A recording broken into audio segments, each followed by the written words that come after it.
बहुत से लोग होते हैं जो बहुत ज़्यादा पूजा पाठ करते हैं, लेकिन फिर भी उनके घर में तकलीफ़ें बढ़ती जाती है। वह जितना पूजा करता है उतना ही दुख, तकलीफ़ और कष्ट व्यक्ति को सताने लगता है। इस बात को समझने में लोग असमर्थ रहते हैं। वह समझ नहीं पाता कि आखिर यह कैसे और क्यों हो रहा है। दरअसल इस तरह की घटना के पीछे और भी कारण हो सकते हैं, लेकिन जो मुख्य कारण है वह है आपके घर के कुल देवी का नाराज होना। मित्रों, हिंदू धर्म को मानने वाले जितने भी लोग हैं उन सभी के घर में कुल देवी या देवता की पूजा जरूर होती है। आज हम आप लोगों को कुल देवी के नाराज होने के जो संकेत हैं उन सभी को बताने वाले हैं। साथ ही साथ कुल देवी के नाराज होने से जो कष्ट आते हैं उन सभी को बताएंगे। हम इस वीडियो में कुल देवी या देवता को प्रसन्न करने की अचूक विधि भी बताएंगे, इसलिए आप सभी इस वीडियो के अंत तक बने रहें। और मित्रों, अगर हमारे चैनल पे आप नए हैं तो चैनल को सब्सक्राइब जरूर कर लें। तो चलिए वीडियो को शुरू करते हैं। मित्रों, इस बात को समझने से पहले आपका यह जानना जरूरी है कि कुल देवी या देवता होते कौन हैं, क्योंकि जब तक आपको कुल देवी कौन होती है यह नहीं पता है तब तक आगे इस विषय में वार्तालाप करना निरर्थक है। कुल देवी और कुल देवता वह देवता होते हैं जिन्हें हमारे पूर्वज यानी दादा दादी, नाना नानी, माता पिता पूजते आ रहे हों। याद रहे, यहाँ पर इष्ट देव में अंतर होगा, क्योंकि इष्ट देव वह होते हैं जिन्हें हम पूजते हैं और कुल देवी वह हैं जिसे हमारे घर के बड़े बूढ़े सभी एक साथ पूजा करते हैं। आजकल लोग गांव से निकलकर शहर आ गए हैं और वहां पर जॉब और व्यापार के कारण अपने आप को ही खो चुके हैं। ऐसा नहीं है कि वे लोग भगवान का ध्यान नहीं करते। अब कुल देवी की साधना पूजा बदल गई है, जो कि दैनिक दिनचर्या की तरह निभाई जाती है, लेकिन वहीं गांव में अभी भी इसका पूर्व तरीके से पालन होता है। जिसको भी अपनी कुल देवी के बारे में पता करना है तो उसे अपने बड़े बुजुर्ग से इसके बारे में पूछना चाहिए। यह कुल देवी वह होती है जो आपको इष्ट देव से आपको मिलवाया है। यह नाराज है तो आपकी आवाज कभी इष्ट देव की तरफ नहीं जा पाएगी। इनके नाराज होने से आपके पितृ भी नाराज हो जाते हैं, क्योंकि यह इन्हें पूजते आ रहे होते हैं। यह एक कड़ी है जो आपके इष्ट देव से आपको जोड़ती है, इसलिए इन्हें मानना बहुत जरूरी है। कुल देवी आपके पूजा का फल नहीं किसी को लेने देती हैं और ना ही ईश्वर को आपका भोग ग्रहण करने देती हैं। बहुत से ऐसे लोग जो कहते हैं कि बहुत पूजा पाठ कर रहा हूँ फिर भी ईश्वर नहीं सुन रहे हैं। खूब सारी पूजा पाठ कर ली परंतु सब कुछ अच्छा होने की जगह बिगड़ता चला जाता है। अब सबसे बड़ा सवाल यह आता है कि जब ईश्वर आपका प्रसाद नहीं ले रहा है तो आपका प्रसाद भोग कौन ले रहा है? आइए जानते हैं कि कौन ले रहा है आपकी पूजा का फल और भोग। मित्रों, जब भी घर की कुल देवी या देवता नाराज होते हैं तो आपके पूजा पाठ का आधार स्तंभ हो जाता है। ऐसे में आपकी बात आपके इष्ट देव तक नहीं पहुँच पाता और नतीजा यह निकलता है कि आपकी पूजा पाठ से वह फल नहीं मिल पाता जो आप चाहते हैं। कि आपकी पूजा का फल कोई और ले रहा है और वह जो भी है नकारात्मक शक्ति है, क्योंकि उसे भोग से मतलब है और आपको दुख देने से मतलब है। अगर आप ऐसी समस्याओं का सामना कर रहे हैं तो निश्चित ही आपकी पूजा का फल कोई और भूत और प्रेत ले रहा है जिसे आपने ही बुलाया है। आपने भूत प्रेत को कैसे बुलाया है आइए समझते हैं। मित्रों, सबसे पहला कारण है अपनी कुल देवी को भूल जाना, जिससे उस घर की सुरक्षा टूट जाती है और नकारात्मक शक्तियां आपके पूजा घर में अपना स्थान बना लेती हैं। दूसरा कारण यह है कि उस घर में पूजा पाठ ना होना, जिससे कुल देवी वहां से चली जाती हैं और वहां नकारात्मक शक्तियों का निवास हो जाता है। यह भी कारण हो सकता है कि पहले पूजा पाठ होती थी तो फिर बंद कर दी गई हो, या फिर पहले पूजा पाठ होती थी लेकिन जब परीक्षा हुई तो उसके परिणाम में ईश्वर को कोसा गया और पूजा पाठ बंद कर दी गई। तीसरा कारण यह हो सकता है कि किसी भी यूट्यूब चैनल या गूगल से देखकर किसी भी मंत्र का उच्चारण करना और बिना किसी गुरु के बताए, बिना उसके परिणाम जाने ही उस मंत्र का पूजा करना।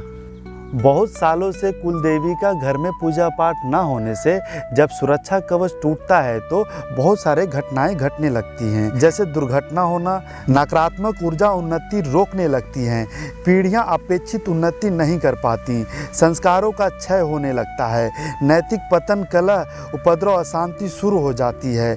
ऐसे में व्यक्ति कारण खोजने का प्रयास करता है, लेकिन कारण जल्दी नहीं मिल पाता, लेकिन कारण जल्दी पता नहीं चलता, क्योंकि व्यक्ति की ग्रह स्थितियों से इसका बहुत मतलब नहीं होता है। अंततः ज्योतिष आदि से इन्हें पकड़ना मुश्किल होता है। भाग्य कुछ और कहता है और व्यक्ति के साथ कुछ और घटना होती है। कुल देवता या देवी हमारे वह सुरक्षा आवरण हैं जो किसी भी बाहरी बाधा, नकारात्मक ऊर्जा की परिवार में अथवा व्यक्ति पर प्रवेश से पहले सर्वप्रथम उससे संघर्ष करती हैं और उसे रोकती हैं। यह पारिवारिक संस्कारों और नैतिक आचरण के प्रति भी समय समय पर सचेत करते रहते हैं। यही किसी भी इष्ट को दी जाने वाली पूजा को इष्ट तक पहुंचाते हैं। कुल देवी के रुष्ट होने के विशेष लक्षण हैं।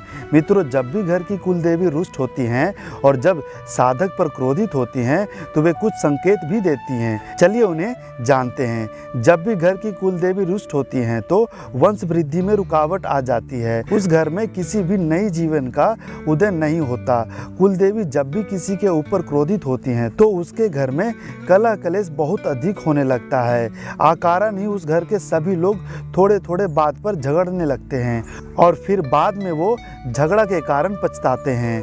अगर आपके परिवार के सभी लोग बहुत ही अच्छे संबंध में हैं लेकिन अचानक वे सभी झगड़ा करने लगे तो यह किसी ऊपरी बाधा का संकेत है। लेकिन जब आपकी कुल देवी रुष्ट होती हैं तो आप जब भी नए काम को करने जा रहे हैं तो उसमें रुकावटें उत्पन्न होने लगती हैं। जब भी आप किसी नई काम की शुरुआत करते हैं तो आपके परिवार में झगड़ा होने लगता है। आप चाहे जितना भी पैसा कमा लीजिए फिर भी आपको पैसा की कमी सताती रहेगी। घर में अधिक से अधिक पैसा भी खर्च होने लगते हैं। घर में मन नहीं लगना, घर में छोटे बड़े का संबंध खराब होना, अपने से बड़े व्यक्ति का बात नहीं मानना आदि समस्याओं का सामना करना पड़ता है। मित्रों, यह तो थी कुलदेवी के नाराज होने के संकेत। अब चलिए कुलदेवी को खुश करने और घर में स्थापना करने की विधि को जानते हैं।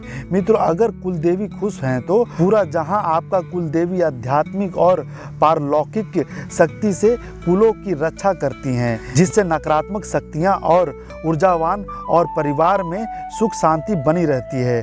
आप निरंतर हर बाधाओं को चीर कर आगे निकलने लगते हैं। यदि आप भी अपने कुल देवता और देवी की पूजा करते हैं तो आपको कुछ सावधानियों की ज़रूरत है। कुल देवी की पूजा का सर्वश्रेष्ठ और घरेलू तरीका है जो अत्यंत सरल और सिद्ध माना जाता है।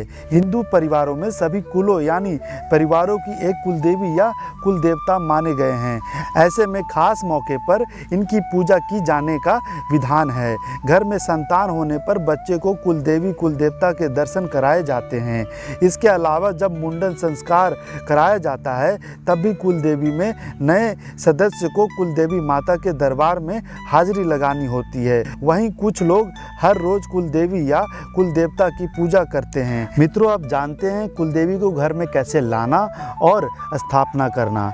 मित्रों, जानकारों के अनुसार कई बार देखा गया है कि कुछ लोगों को कुल देवी की पूजा फलित नहीं हो पाती, जिसके कारण ऐसे लोग सदैव ही संकटों से घिरे रहते हैं। जानकारों के अनुसार इसका कारण मुख्य रूप से यह है कि ऐसे लोगों को कुल देवी की पूजा की सही तरीका का ज्ञान नहीं होता। आपको जानकारी दे दें कि कुल देवी की पूजा बिल्कुल आसान और बिना खर्चे की होती है, लेकिन इस दौरान आपको बस चंद बातों का खास रखना आवश्यक है। चलिए जानते हैं कि पूजा के दौरान जातक को क्या करना चाहिए और क्या नहीं करना चाहिए। मान्यता है कि घर में पूजा नहीं करने से न केवल मन की शांति मिलती है बल्कि घर के वातावरण भी सुधर जाता है। इसके साथ ही घर में कुल देवता और कुल देवी की पूजा करने से घर की नकारात्मक ऊर्जा भी दूर हो जाती है। यहाँ भी यह भी जान लें कि आपके घर के बड़े बुजुर्ग व आसपास पड़ोस के बुजुर्ग महिलाएं यह अवश्य जानती होंगी कि आपकी कुल देवी कौन सी हैं, या फिर आपके गोत्र के कुनबे के लोग चाचा ताऊ बुआ को इस संबंध में पता होगा। ऐसे में आप इस संबंध में उन्हीं से पता कर सकते हैं और उनके दिन वार और तिथि के बारे में पता कर सकते हैं। इस संबंध में पूरी जानकारी मिल जाती है। तो इसके बाद पूजा घर में 5-7 दिन तक दीपक लगाओ और फिर शुक्रवार से कुल देवी की पूजा शुरू करें।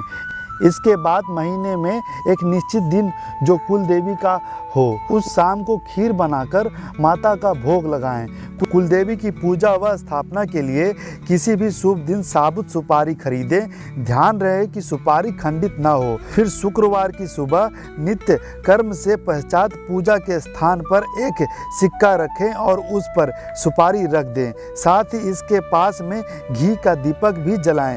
फिर चंद पवित्र जल की बूंदें सुपारी को अर्पित कीजिए। अब सुपारी के ऊपर मौली रखकर कहिए, हे माता जी, वस्त्र अर्पित कर रहे हैं। अब सुपारी पर सिंदूर लगाकर कहें कि हे माता जी, कृपया श्रृंगार ग्रहण करें।